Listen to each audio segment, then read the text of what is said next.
పెళ్ళైనా పండగైనా వేడుక ఏదైనా పట్టుచీరల ప్రత్యేక వేదిక వారాహి సిల్క్స్.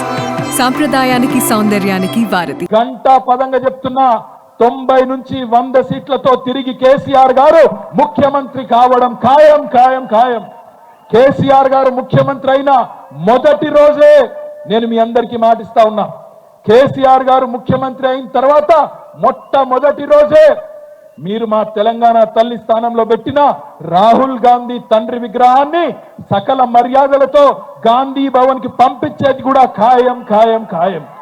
అదే మాదిరిగా ఇవాళ మీరేదైతే కాంగ్రెస్ తల్లిని పెట్టి తెలంగాణ తల్లి అని నమ్మబలుకుతున్నారో, ఏ కాంగ్రెస్ తల్లి అయితే భస్మాసుర హస్తం చూపుతూ అభయహస్తం అని చెప్పి మోసం చేసే ప్రయత్నం చేస్తున్నదో, ఏ కాంగ్రెస్ తల్లి అయితే అరిచేతిలో వైకుంఠం చూపెట్టి 6 గ్యారంటీలని 420 హామీలు ఇచ్చి తెలంగాణ ప్రజల్ని మోసం చేసి ఇవాళ సంవత్సరం తర్వాత క్షోభపడేటట్టు చేస్తున్నదో, ఆ కాంగ్రెస్ తల్లిని కూడా సకల మర్యాదలతో మీ గాంధీ భవన్ కే పంపించడం ఖాయం ఖాయం ఖాయం.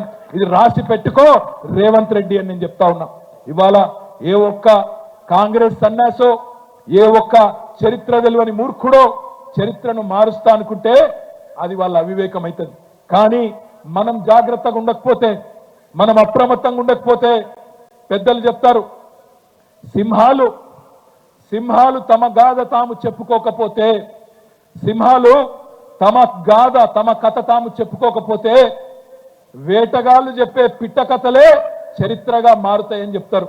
ఇవాళ వేటగాళ్ళు క్రూరమైన పరిహాసం ఎవరైతే తెలంగాణలోని బీద బిక్కితో ఆడుతున్నారో కాంగ్రెస్ నాయకులు, ఆ సన్నాసులు చెప్పే మాటలు నిజం కావద్దు అంటే ఎప్పటికప్పుడు తెలంగాణ సాంస్కృతిక వారసత్వాన్ని ఇలా మేడ్చల్లో మా తమ్ముడు రాజు వివేకు ఇంత శ్రమ తీసుకొని మిమ్మల్ని అందరినీ ఒక దగ్గరికి తెచ్చి అద్భుతంగా శోభాయమానంగా ఆవిష్కరించుకున్నారు తెలంగాణ తల్లిని. ఇదే పద్ధతిలో రాష్ట్రం అంతా కార్యక్రమాలు చేద్దాం. ఇవాళ జరిగిన అపచారానికి, ఇవాళ ఈ కాంగ్రెస్ ప్రభుత్వం చేసిన అపచారానికి తప్పకుండా మనం తగిన రీతిలో సమాధానం చెప్పవలసిన బాధ్యత ఉన్నది. అందుకే ఈ వేదిక ద్వారా బీఆర్ఎస్ కుటుంబ సభ్యులందరికీ, రాష్ట్రంలో తెలంగాణ ఉద్యమంలో పాల్గొన్న ప్రతి ఒక్క ఉద్యమకారుడికి, ప్రతి ఒక్క ఉద్యమ బిడ్డకు నేను విజ్ఞప్తి చేస్తా ఉన్నా. 2 పనులు చేద్దాం. మొట్టమొదటిది, ఖచ్చితంగా తెలంగాణ తల్లిని బ్రహ్మాండంగా 2007లో ఏ తల్లి అయితే ఉద్యమంలోంచి ఉద్భవించిందో రేపటి నుంచి సోషల్ మీడియాలో, మీ వాట్సాప్ డిపిలలో, సోషల్ మీడియాలో తెలంగాణ తల్లిని డిపిగా పెట్టుకుందాం. ఎవడు ఏం పీకుతాడో చూద్దామనే మాట నేను విజ్ఞప్తి చేస్తా ఉన్నా. అదే విధంగా రాష్ట్ర వ్యాప్తంగా అన్ని నియోజకవర్గాల్లో ఎక్కడెక్కడైతే తెలంగాణ తల్లి విగ్రహాలు ఉన్నాయో అక్కడ రేపటి రోజున, ఈ రోజు కాంగ్రెస్ ప్రభుత్వం చేసిన అపచారానికి నిరసనగా రేపు మొత్తం రాష్ట్ర వ్యాప్తంగా పాలాభిషేకాలు చేద్దాం, అవసరమైతే పంచామృతాభిషేకాలు చేద్దాం. ఆ తల్లిని జరిగిన తప్పుకు క్షమాపణ అడుగుదాం. ఈ కాంగ్రెస్ మూర్ఖులకు చరిత్ర తెలియదు, ఈ సన్నాసులను క్షమించమని తప్పకుండా కోరదాం. ఇంకా చెప్పాలంటే చాలా ఉన్నాయి. మచ్చుకు ఒకటి, సంవత్సర పాలన మొత్తం విజయోత్సవాలు అని చెప్పి పైసలు బర్బాద్ చేస్తున్నది రేవంత్ రెడ్డి ప్రభుత్వం. రుణమాఫీ అయిపోయింది చేసేసిన అంటున్నాడు.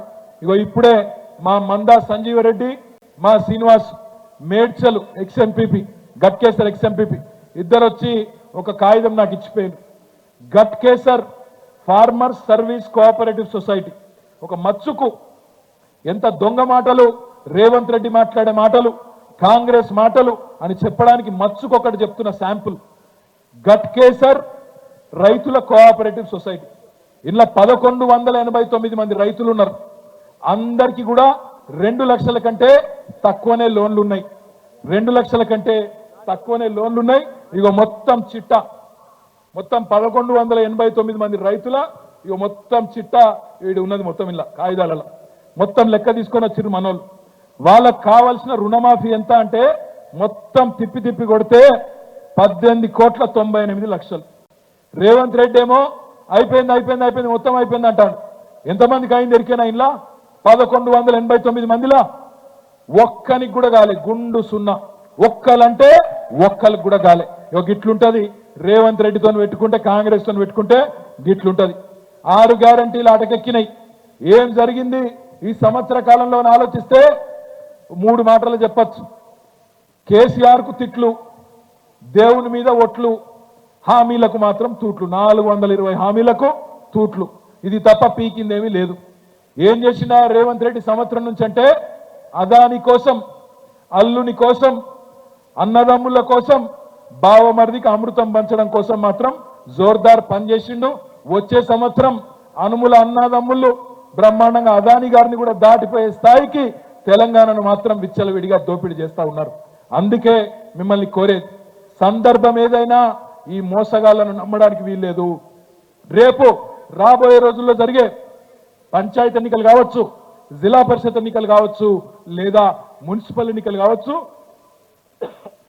ఆ తర్వాత వచ్చే శాసనసభ ఎన్నికలు కావచ్చు, అప్రమత్తంగా ఉందాం.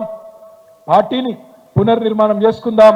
వచ్చే సంవత్సరం 2025వ సంవత్సరంలో దివ్యంగా మెంబర్షిప్ నుంచి మొదలు పెడితే అన్ని కార్యక్రమాలు కూడా చేసుకొని ఒకవైపు ఇటు ప్రజలకు అండగా ఉంటూ ప్రజా పోరాటాల్లో కీలక పాత్ర పోషిస్తూ మరొక వైపు బ్రహ్మాండంగా పార్టీని కూడా ముందుకు తీసుకొని పోదామని చెప్పి మీ అందరికీ కూడా ప్రార్థిస్తూ ఈరోజు మేడ్చల్లో ఇంత బ్రహ్మాండమైన కార్యక్రమం నిర్వహించిన మా తమ్ముడు మేడ్చల్ జిల్లా పార్టీ అధ్యక్షుడు రాజు గారికి, వారికి సహకరించిన ఎమ్మెల్యే కేపీ వివేక్ గారికి, మిగతా గౌరవనీయులైన పెద్దలందరికీ నమస్కారాలు తెలియజేస్తూ జై తెలంగాణ.